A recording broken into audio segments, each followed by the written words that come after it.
Halo, tes tes 1 2 3, bisa dengar suara saya teman-teman sekalian?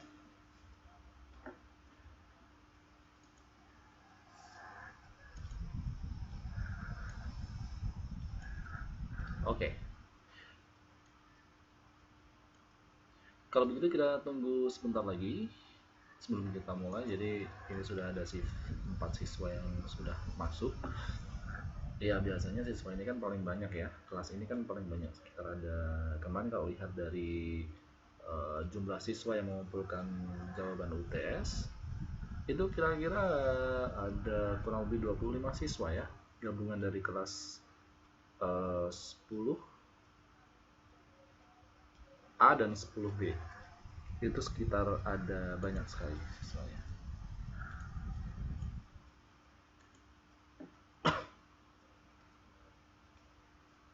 Kita tunggu saja ya. Mungkin baru di jalan atau lagi kehujanan atau sedang makan. Kita tunggu sebentar lagi saja.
Baik, sebentar lagi kita akan mulai. Sudah ada 6 siswa yang masuk. Ada Mbak Sita, ada Mbak Susi, ada Nur Azadaya, ada Wawan Agus, kemudian Nurul Ida, sama Anto.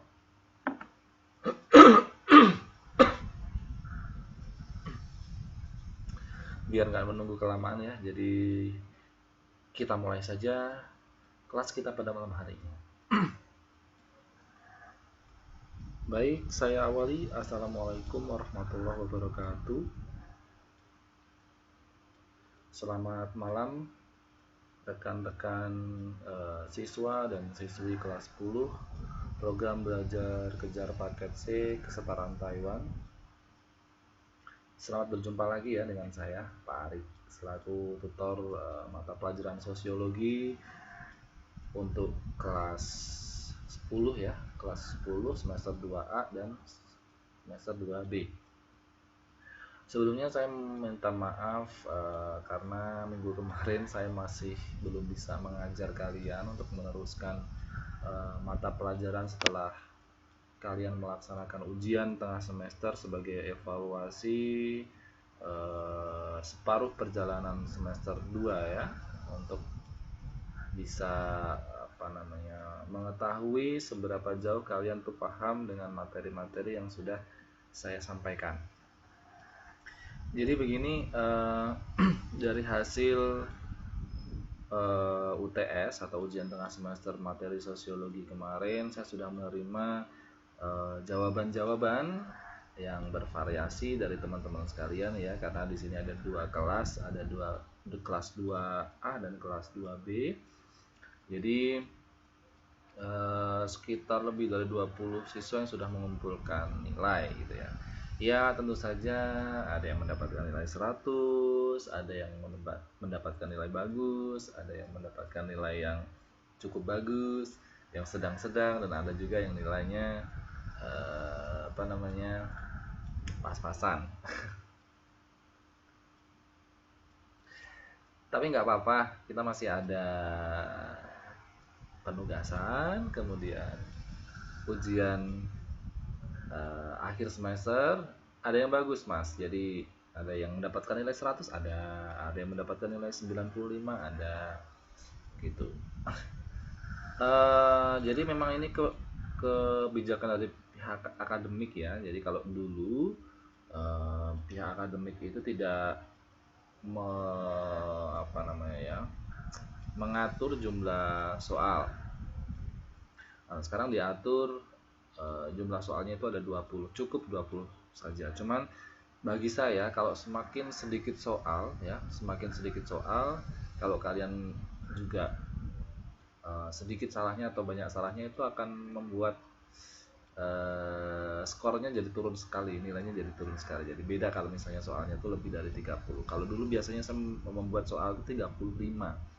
Jadi 30 itu soal pilihan ganda, kemudian 5 soal itu mengisi uraian secara singkat. Nah, biasanya uraian singkat yang 5 soal tersebut itu sangat membantu sekali, karena di situ biasanya saya memberikan skor yang gede. Cuman ya nanti kita akan tutup bagi teman-teman sekalian yang nilainya di bawah rata-rata, artinya masih perlu peningkatan lagi ya, nanti akan ditambahkan lagi dengan nilai penugasan, sehingga nanti harapannya untuk materi atau pelajaran sosiologi ini teman-teman tidak ada yang nilainya merah ya, tidak ada yang nilainya jelek gitu ya. Tenang saja, nanti akan saya berikan tugas lagi buat teman-teman untuk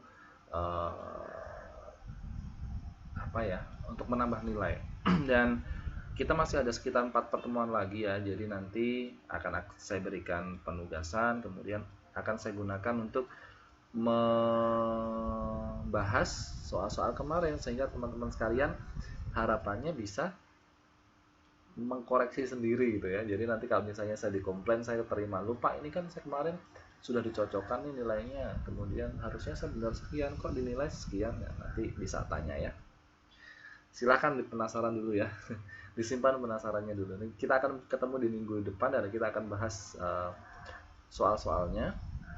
Dan karena akan saya bahas saat ini pun nanti saya takutnya masih ada siswa yang belum mengumpulkan. Jadi saya akan tunggu sampai tanggal 15 karena batas pengumpulan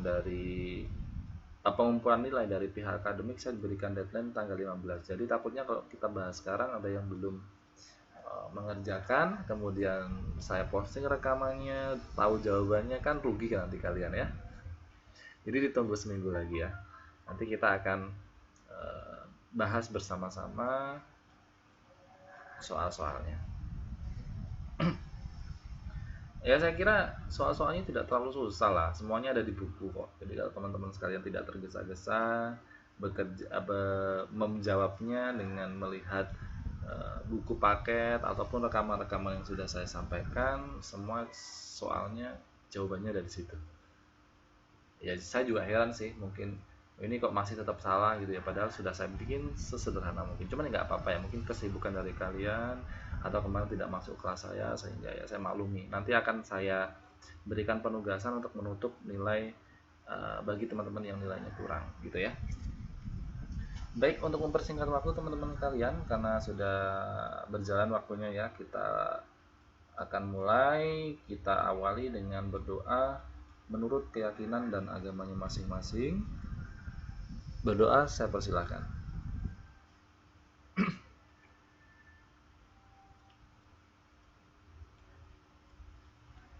Berdoa selesai. Baik, mudah-mudahan teman-teman sekalian nanti tetap fokus ya dalam belajar. Malam hari ini kita masuk pada bab terakhir teman-teman sekalian, yaitu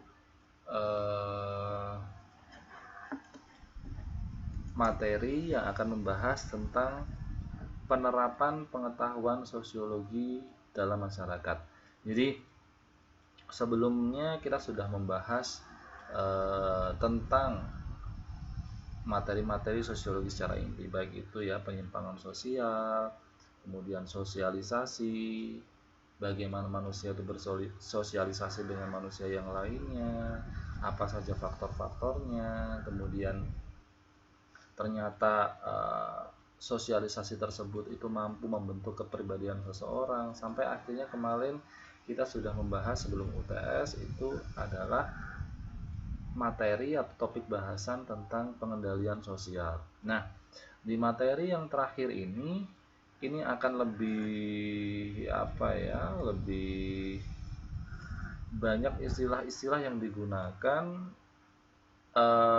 lebih ke peneliti ya, artinya ada bahasa-bahasa yang nanti lebih akademisi gitu ya. Tapi tidak masalah, nanti saya akan mencoba untuk menjelaskan dengan bahasa-bahasa yang kira-kira teman-teman sekalian mudah dimengerti. Begitu. Kalian bisa buka modul bagi yang punya device atau elektronik lebih dari satu, mungkin laptop, tablet, iPad, kemudian handphone lebih dari satu. Bisa saya disimak juga, silahkan buka halaman 127. Kita akan membahas materi di halaman 127. Ya, kita akan belajar tentang penerapan pengetahuan sosiologi dalam masyarakat. Jadi memang materi sosiologi itu selalu berkaitan ya dengan kehidupan masyarakat. Jadi pentingnya kita paham pelajaran sosiologi secara mendalam. Harapannya bahwa setelah kita paham tentang materi sosiologi, kita memiliki pengetahuan terhadap materi sosiologi tersebut. Sehingga kalau kita sudah paham tentang pengetahuan sosiologi atau materi sosiologi tersebut, kita bisa menerapkan ya pengetahuan sosiologi yang kita miliki itu dalam masyarakat. Karena kita hidup di dalam masyarakat ya, kita tidak hidup bersama dengan batu-batu, kita tidak bicara dengan batu, kita tidak bicara dengan air, tidak bicara dengan tumbuh-tumbuhan, kita bicara dengan masyarakat. Jadi bagaimana kita bisa menerapkan ilmu ya, kemarin sosialisasi, kemudian pengendalian sosial, kemudian apalagi penyimpangan sosial gitu ya. Ini itu bisa kita terapkan tuh bagaimana. Nah, ini dia yang akan kita pelajari. Jadi nanti akan banyak membahas konsep. Di bawahnya akan ada penjelasan bahwa tujuan kita belajar malam hari ini tentang penerapan pengetahuan sosiologi dalam masyarakat itu nanti teman-teman sekalian diharapkan memiliki pengetahuan ya, paham tentang konsep-konsep sosiologi sebagai ilmu ya. Sosiologi itu adalah selain mata pelajaran, ternyata sosiologi itu adalah ilmu. Jadi kita nanti paham konsep-konsep sosiologi itu sebagai ilmu pengetahuan yang kita pelajari, kemudian metode ataupun peranan sosiologi dalam kehidupan sehari-hari di masyarakat. Oh, Mbak Indri pakai ini ya, pakai handphone ya, masih belum support kayaknya kalau handphone ya. Jadi dengarkan saya saja. Yang lain nanti kalau misalnya suara saya tiba-tiba terputus atau layarnya kosong, saya diberitahu ya. Jadi nanti kita bisa cross check bareng-bareng. Oke, kita lanjutkan. Ya, kita mengulang saja bahwa sosiologi itu adalah ilmu yang sangat sekali dekat dengan masyarakat. Ya, karena memang sosiologi itu ilmu yang mempelajari tentang masyarakat. Selalu membicarakan manusia yang hidup di dalam kumpulan-kumpulan manusia lain dalam suatu wilayah yang disebut dengan masyarakat. Kenapa sosiologi itu bisa dekat dengan masyarakat? Karena memang yang menjadi objek ya, yang menjadi objek atau yang menjadi sasaran ilmu sosiologi itu adalah manusia sebagai individu perorangan dari anggota masyarakat tersebut. Jadi memang objeknya adalah atau sasaran yang dipelajari dalam sosiologi itu adalah manusia. Kenapa sangat dekat dengan masyarakat? Karena memang manusia itu adalah inti atau bagian dari masyarakat tersebut yang berkumpul menjadi satu. Dan selalu dikaitkan dengan manusia sebagai makhluk individu dan makhluk sosial. Jadi manusia itu memiliki dua sifat ya, yaitu sebagai makhluk individu dan makhluk sosial. Jadi artinya makhluk individu itu dia itu dipandang manusia itu dipandang sebagai suatu individu atau perorangan yang secara utuh. Jadi bisa dipandang satu persatu atau bisa dinilai atau bisa dilihat satu persatu. Misalnya saya pengen melihat kehidupan Mas Wawan Agus saja ya, kita bisa melihat kepribadiannya. Oh, Mas Wawan Agus tuh orangnya misalnya temperamen. Oh, Mas Agus tuh orangnya misalnya mudah bergaul atau orangnya pemaaf, kemudian memiliki sifat yang lembut gitu, baik hati dan sebagainya. Itu manusia dipandang sebagai makhluk individu. Nah, kalau manusia sebagai makhluk sosial ya, jadi kita sudah paham bahwa manusia itu disebut juga sebagai homo socius atau makhluk sosial. Jadi manusia tidak bisa hidup dengan sendiri. Jadi selalu membutuhkan orang lain, selalu berinteraksi dengan orang lain. Itu namanya makhluk sosial. Nah, itu tadi pembagian manusianya. Kemudian kajian ilmu sosiologi itu akan selalu menarik karena kajiannya adalah masyarakat dan masyarakat akan senantiasa berkembang. Iya Mbak Nurlida, mohon maaf saya menggunakan modul, jadi mungkin ada sebagian yang tidak bisa melihat layarnya karena memakai layar PDA atau handphone ya. Jadi kalau layar resolusinya 4 inch, 5 inch sepertinya belum bisa melihat karena memang ini terlalu kecil kalau dilihat materinya menggunakan handphone. Jadi tidak apa-apa Mbak, silahkan saya didengarkan saja bercerita. Nanti kalau misalnya lebih lengkap bisa playback lagi di video yang akan saya uploadkan sebentar lagi setelah kelas ini berakhir ya. Gitu. Ya, saya ulangi lagi ya. Kenapa kajian ilmu sosiologi di sini dikatakan selalu menarik? Karena ya tadi kita balik lagi bahwa yang dikaji adalah masyarakat dan masyarakat itu senantiasa berkembang. Jadi pelajaran sosiologi itu juga selalu berkembang teman-teman sekalian. Waktu saya dulu SMA kelas 1 ya, sama seperti kalian saat ini kelas 10, ketika saya membaca buku sosiologi yang diterbitkan tahun-tahun ini atau waktu kurikulum sekarang, karena saya mulai sekolah itu tahun 2004. Saya kelas 1 SMA itu 2004 2005 dan sekarang sudah tahun 2016. Di sini disebutkan bahwa masyarakat atau manusia itu selalu atau senantiasa berkembang. Jadi ilmu pengetahuan sosiologi pun selalu berkembang ya. Seiring bertambahnya waktu, sifat-sifat manusia selalu berubah, kemudian mungkin ada kasus-kasus terbaru, kemudian kejadian atau peristiwa-peristiwa terbaru, sehingga membuat komunitas manusia itu tidak bisa lagi dipandang atau diukur atau dilihat seperti tahun-tahun yang lalu. Jadi ini harus ada teori-teori baru. Nah, untuk itu inilah pentingnya penerapan pengetahuan sosiologi dalam masyarakat, karena memang masyarakat itu selalu berkembang gitu ya.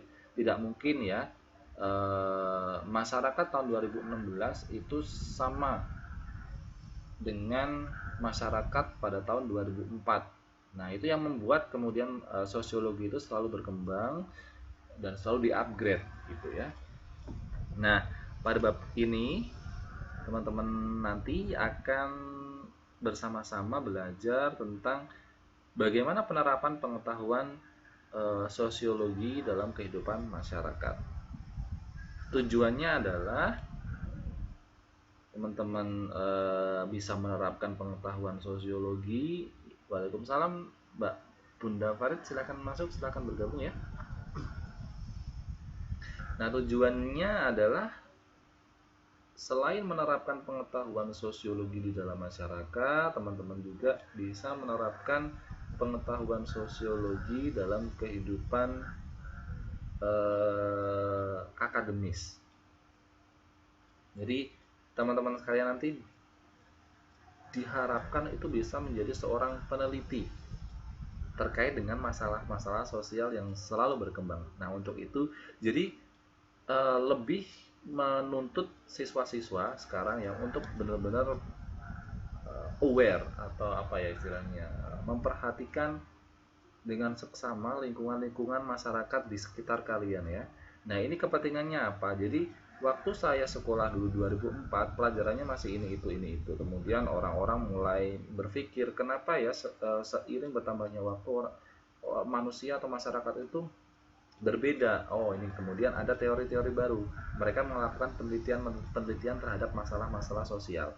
Nah, inilah peranannya bahwa kita menerapkan pentingnya penerapan ilmu sosiologi itu kepada masyarakat supaya kita paham masalah-masalah sosial di sekitar kita, masalah-masalah sosial dalam masyarakat di sekitar kita itu bisa diperhatikan atau ditanggapi dengan baik, sehingga nantinya masalah-masalah tersebut itu punya solusi bagaimana cara memecahkan problem-problemnya itu ya.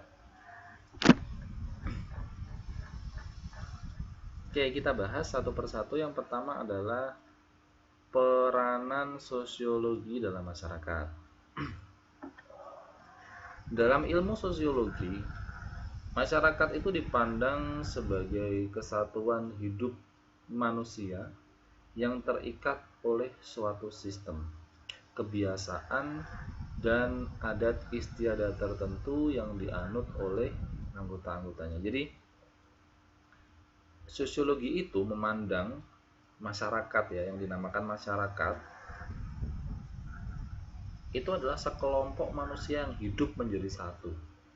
Itu yang penting kalian cermati ya, bahwa sosiologi itu selalu memandang masyarakat itu adalah sekelompok manusia, baik itu besar maupun kecil maupun sedang, yang terdiri dari 10 orang, 10 kepala keluarga, 20 kepala keluarga, 30 kepala keluarga, sampai beratus-ratus kepala keluarga yang hidup menjadi satu.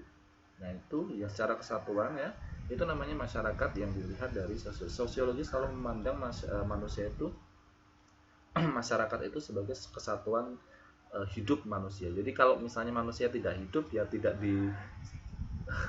disebutkan ya masyarakat ya di sini ya. Jadi orang yang sudah mati tidak masukkan di sini dalam kajian ilmu sosiologi ya. Jadi yang dilihat adalah masyarakat yang menempati suatu wilayah sebagai kesatuan hidup manusia.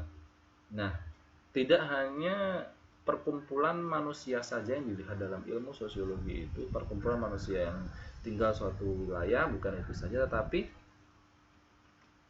perkumpulan manusia yang tinggal di dalam suatu wilayah dan terikat oleh suatu sistem. Ya, sistem itu aturan ya, bisa adat istiadat, bisa kebudayaan, bisa kebiasaan yang disepakati dan dianut oleh anggota-anggota dalam masyarakat seperti itu. Misalnya dalam suatu kelompok masyarakat menyepakati bahwa di dalam masyarakat tersebut tidak boleh bermain judi atau minum minuman keras. Ya, itu sebuah aturan yang memang sudah dipakati oleh sebuah masyarakat. Jadi ketika ada orang yang melakukan perbuatan larangan-larangan yang sudah disepakati ya, atau sudah diatur dalam kehidupan bermasyarakat tersebut, berarti mereka melanggar norma-norma atau aturan kebiasaan atau adat istiadat yang diatur dalam masyarakat tersebut. Nah, dalam ilmu sosiologi, hidup bermasyarakat itu dipandang atau bisa dilihat dari dua sisi. Sisi yang pertama, ini dia. Sebentar, kalau bisa dulu.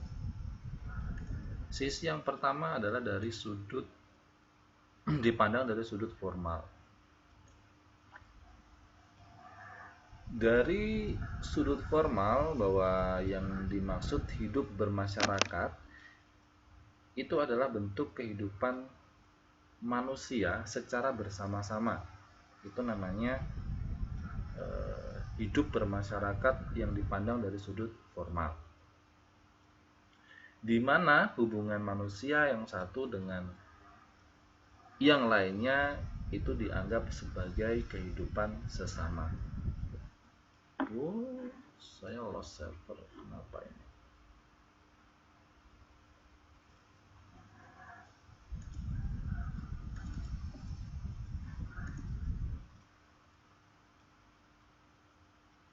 Maaf, bisa dengar suara saya? Ini tadi lost servernya saya. Masih berputar-putar lagi nih materinya. Sebentar, materi saya hilang.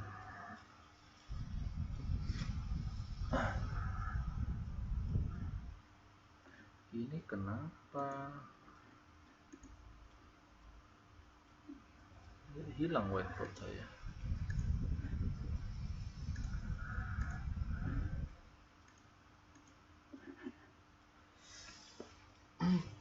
Sebentar ya.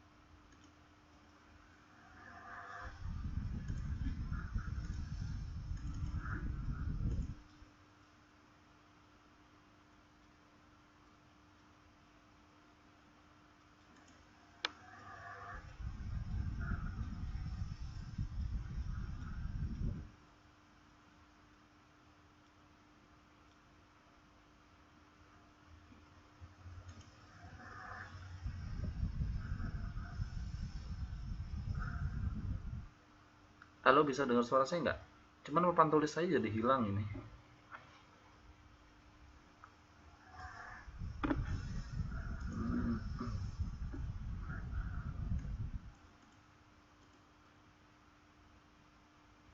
Saya upload lagi ya. Wah, bisa hilang begini.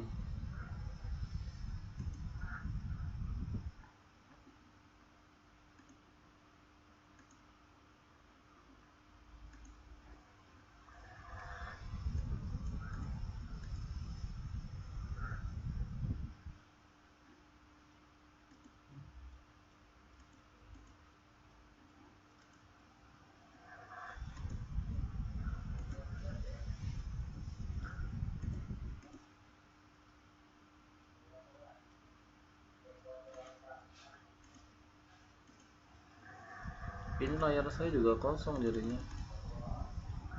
Saya upload lagi. Saya upload lagi aja.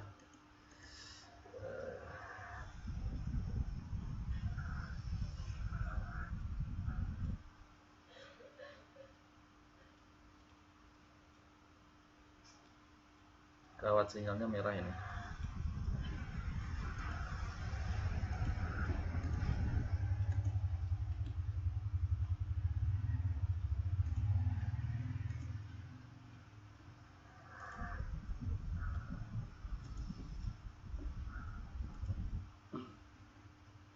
Oke, kita lanjutkan lagi.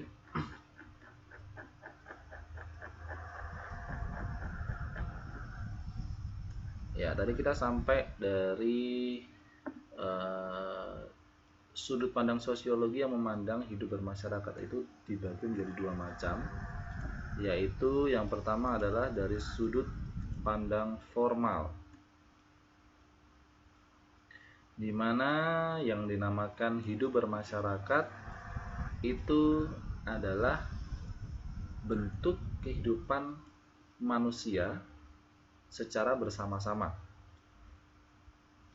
di mana hubungan manusia yang satu dengan yang lainnya itu dipandang sebagai sebuah kesatuan hidup yang secara bersama-sama. Itu namanya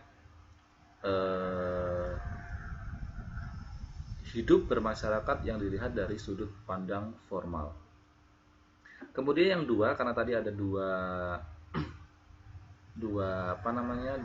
sudut pandang yang dipandang oleh ilmu sosiologi. Yang kedua adalah dari sudut pandang material. Dari sudut pandang material itu disebutkan bahwa hidup bermasyarakat itu adalah kehidupan bersama manusia antara manusia yang satu dengan manusia yang lainnya. Ya jelas ya, kalau misalnya kehidupan bersama itu tidak mungkin hidup sendiri-sendiri gitu ya, tapi hidup secara bersama-sama. Walaupun tinggalnya dalam rumah yang berbeda, tetapi secara tidak langsung antara manusia satu dengan manusia yang lain itu saling berkaitan. Nah, seperti yang di sini dijelaskan bahwa antara individu yang satu dengan yang lainnya itu saling menghubungkan sikap dan tingkah laku serta perbuatannya bersama-sama untuk menunjukkan kesetiaan serta menjunjung tinggi dan melaksanakan tata cara yang dianggap perlu dan penting. Jadi dari sudut pandang material ini lebih kompleks. Kalau dari sudut formal tadi hanya sebatas bahwa manusia itu hidup bersama-sama, so ya udah, itu yang dinamakan hidup bermasyarakat. Tetapi kalau dari sudut material ini lebih kompleks, artinya lebih lengkap penjelasannya, bahwa yang dinamakan hidup bermasyarakat itu adalah kehidupan manusia secara bersama-sama yang dijelaskan ya, baik antara manusia satu dengan manusia lainnya, antara satu orang dengan satu orang yang lainnya. Kemudian hidup bersama-sama tersebut itu dihubungkan dengan sikap dan tingkah laku perbuatannya, bisa saling berinteraksi, kemudian dikaitkan dengan sikap-sikap dari manusia-manusia tersebut, kemudian bagaimana mereka itu berinteraksi, kemudian saling berhubungan satu sama lain. Baik, sebagai salah satu contoh adalah melaksanakan suatu tata aturan atau norma-norma yang sudah di-create atau sudah dibuat dalam suatu perkumpulan masyarakat tersebut untuk dijunjung tinggi dan ditaati sebagai sebuah aturan, norma, adat yang dianggap perlu dan penting untuk dilaksanakan. Itu adalah kehidupan masyarakat dari sudut pandang materialnya lebih kompleks ya. Jadi kalau misalnya ingin membedakan bahwa dua sudut pandang ini sangat mudah sekali dibedakan dan sangat sekali berbeda, karena kalau dari sudut formal yang namanya hidup bermasyarakat itu hanya manusia yang hidup bersama-sama dalam suatu wilayah. Tapi kalau dari sudut material ini adalah di samping manusia yang hidup bersama-sama dalam suatu wilayah, mereka juga dikaitkan dengan hubungan manusia satu dengan hubungan yang lainnya, dikaitkan dengan sikap dan perbuatannya. Sebagai salah satu contoh adalah ketika mereka saling berhubungan menaati sebuah peraturan, norma, adat istiadat yang berlaku di dalam masyarakat, yang tentu saja norma dan aturan yang berlaku dalam masyarakat itu dianggap perlu dan penting untuk dilaksanakan. Itu dari sudut pandang material. Jadi ada dua ya.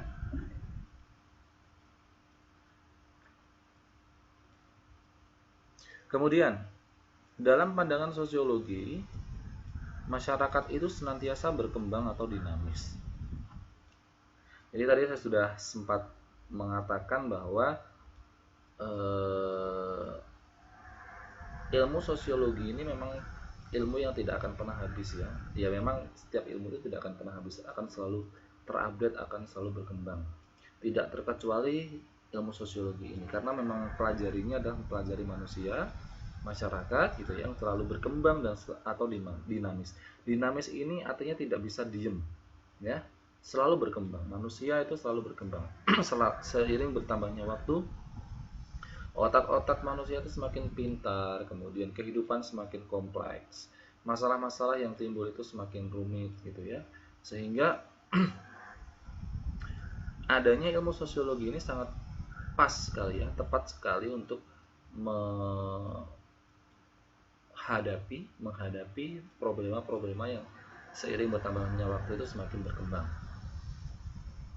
Dalam hal ini, sosiologi ini memperhatikan gejala-gejala sosial yang saling berkaitan. Timbulnya suatu masalah dalam kehidupan masyarakat itu salah satunya disebabkan karena adanya gejala-gejala sosial yang selalu berkaitan ya. Misalnya A, B, C, D, E itu sebenarnya masalah-masalah yang timbul secara sendiri-sendiri ya. Masalah A, masalah B, masalah C, masalah D. Tetapi ada saja yang kemudian membuat A, B, C, D atau masalah A, masalah B, masalah C, masalah D itu saling berkaitan satu sama lain. Seperti itu.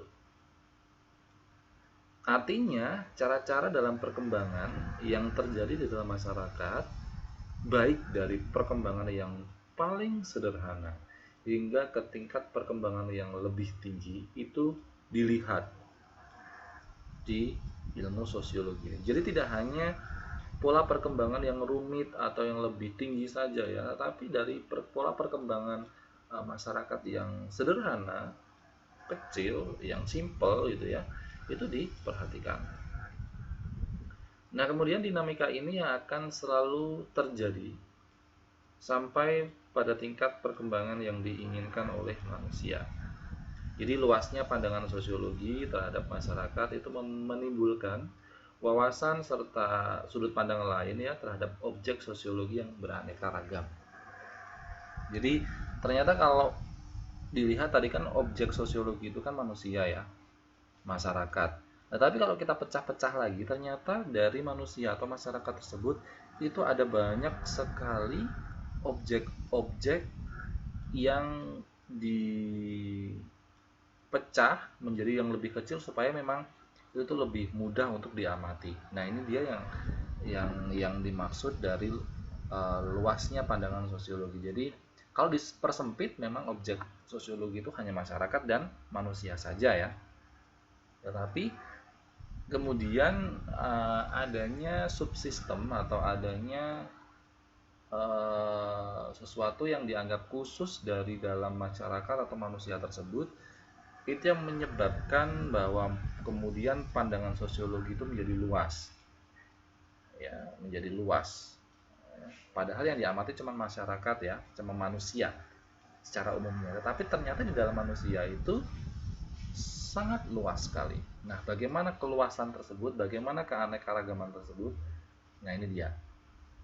Yang pertama adalah sudut pandang objek sosiologi yang berwawasan kolektivisme. Jadi yang pertama, sosiologi itu memandang bahwa manusia itu sebagai makhluk yang kolektif atau yang berwawasan masyarakat. Jadi tidak bisa hidup sendiri, selalu berkolektif ya, selalu bersama-sama. Itu namanya Sudut pandang yang pertama yaitu memandang bahwa objek sosiologi itu yang berwawasan kolektivisme atau berwawasan masyarakat.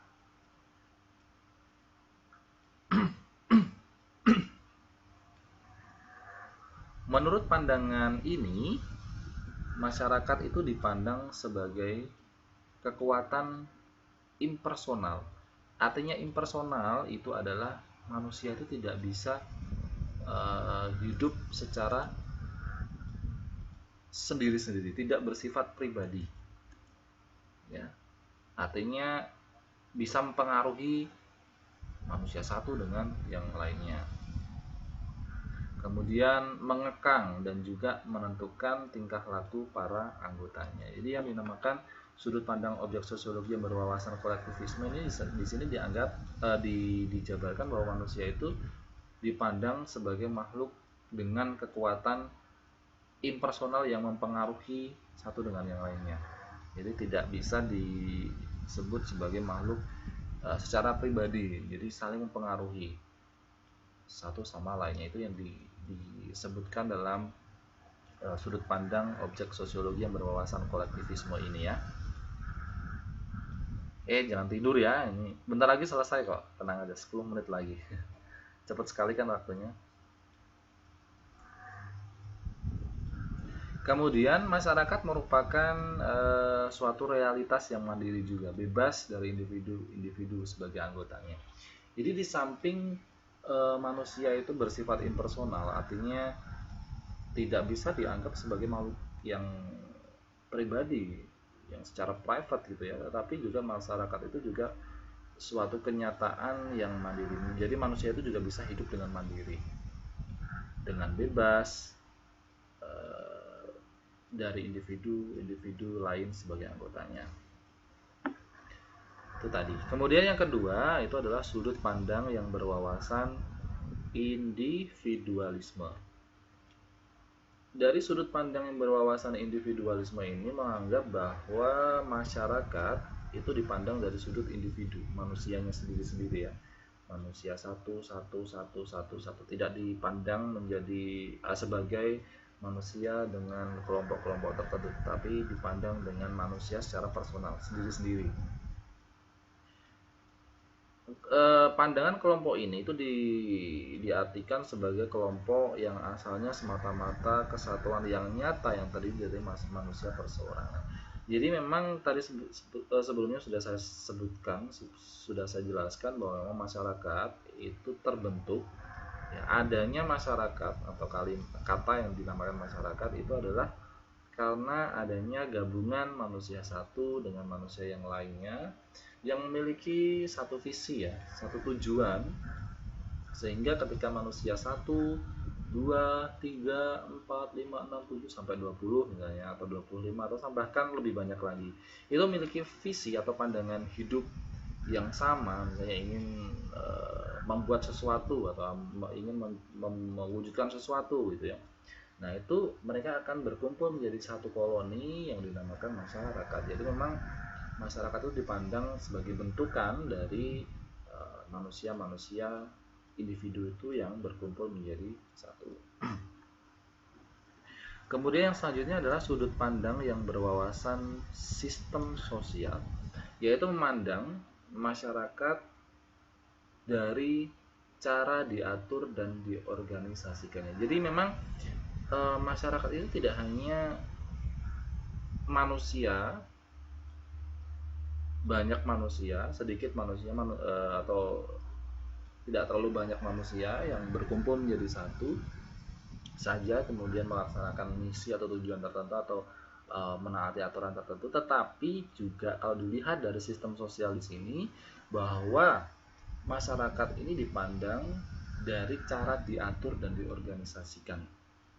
Jadi untuk lebih membuat masyarakat itu hidup secara damai, lebih hidup secara teratur, itu ada cara-cara atau aturan-aturan yang memang disepakati bagaimana cara mengorganisasikan atau membuat sebuah masyarakat itu lebih teratur gitu ya. Itu kalau dilihat dari sistem sosial. Contohnya Masyarakat dalam skala besar ataupun dalam sektor tertentu seperti sektor pendidikan, politik, dan uh, industri.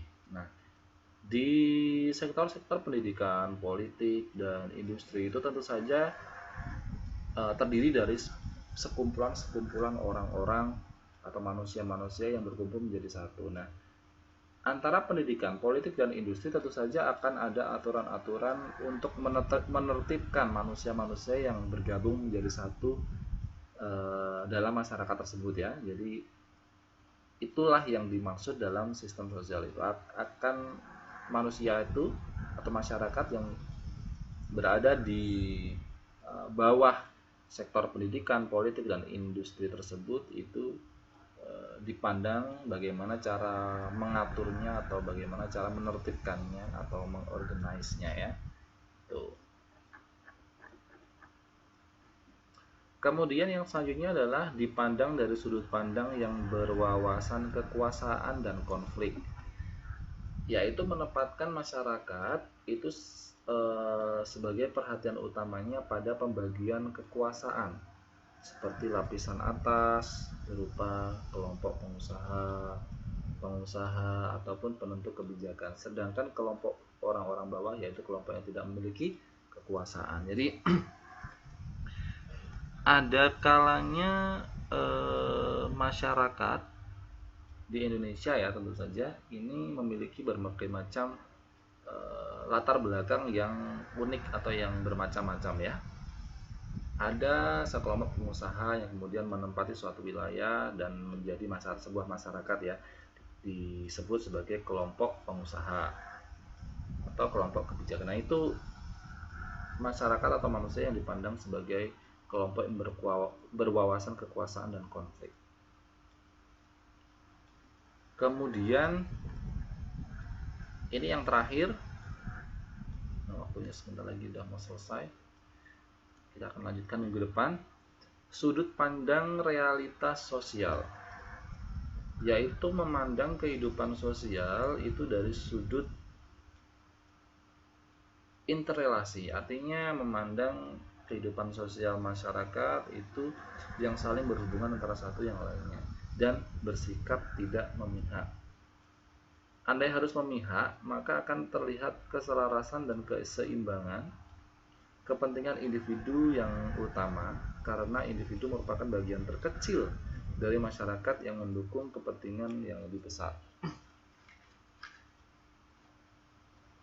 Nah, yang terakhir ini adalah dilihat dari sudut pandang realitas sosial. Jadi kalau kita perhatikan realitas-realitas sosial ya, walaupun kita hidup di masyarakat yang disebut juga sebagai homo socius atau manusia tidak bisa atau tidak terlepas dari manusia yang lain, selalu membutuhkan, tetapi akan selalu ada konflik ya di dalam hubungan manusia satu dengan manusia yang lainnya. Dan tidak sedikit juga penyebab dari konflik tersebut adalah kepentingan individu. Jadi misalnya nih di kelompok kejar paket C kelas 10 ini akan ada perkumpulan atau rapat gitu ya, meeting yang akan diadakan minggu besok misalnya gitu ya. Nah, sudah tiba nih minggu besok tuh, sudah hari Minggu sudah tiba. Ternyata dari 25 total siswa yang ada di kelas 10, baik kelas 2A, kelas 2B ya, itu ada sebagian yang tidak bisa hadir dikarenakan apa? Misalnya, oh saya sudah ada janji nih sama keluarga, oh saya sudah ada janji sih sama teman, sudah dari hari-hari yang lalu. Terus kemudian ada yang bersifat egois, ya kalau hari libur ini ya waktunya beristirahat, santai-santai di rumah, saya tidak akan menggunakan hari libur untuk hangout atau meeting yang gak jelas dan sebagainya. Nah, itu adalah semuanya kepentingan individu ya. Jadi tidak, dan kemudian menimbulkan konflik. Jadi orang teman-teman yang datang, kenapa sih ini nggak mau hadir? Kenapa sih ini begini? Kenapa sih ini begitu gitu? Jadi akan menimbulkan konflik. Nah, inilah yang dilihat dari sosiologi yang dipandang sebagai realitas sosial. Jadi kasus-kasus atau peristiwa-peristiwa sosial yang nyata. Memang seperti itu kan, karena Kepentingan individu itu biasanya dijadikan suatu hal yang nomor satu dibandingkan dengan kepentingan sosial.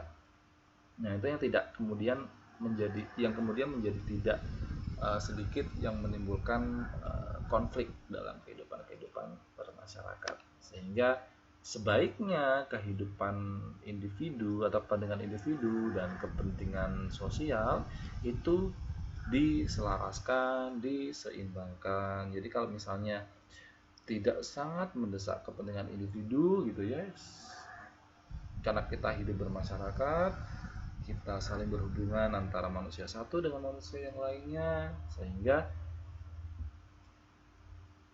kita lebih mempentingkan kehidupan orang ya, karena memang keselarasan, keseimbangan hidup bermasyarakat itu yang kemudian memang penting kita laksanakan dalam kehidupan di dunia ini ya, dalam kehidupan bermasyarakat ini.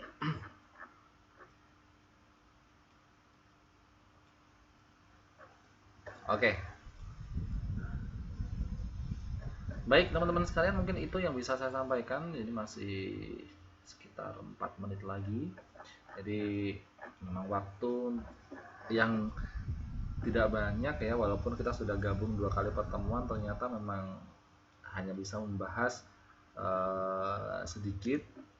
Ini masih ya, sekitar ada 2 topik lagi yang akan kita bahas. Sebenarnya malam hari ini bisa selesai, cuman ya saya harus menjelaskannya pelan-pelan ya, karena memang ini saya rasa topik kajian yang banyak menggunakan istilah-istilah susah, sehingga saya harus menjelaskan pelan-pelan gitu. Sampai di sini ada yang mau ditanyakan sebelum saya tutup teman-teman sekalian. Nanti bagi teman-teman sekalian yang ketinggalan materi ini, bisa dilihat rekamannya, sebentar lagi akan saya upload ke YouTube dan akan saya share linknya ke teman-teman sekalian. Kalau tidak ada yang ditanyakan, saya kira malam hari kita cukupkan ya. Mudah-mudahan ada manfaatnya. Mari kita tutup pertemuan pada malam hari ini dengan berdoa menurut keyakinan dan agamanya masing-masing. Berdoa menurut keyakinan dan agamanya masing-masing. Saya persilahkan.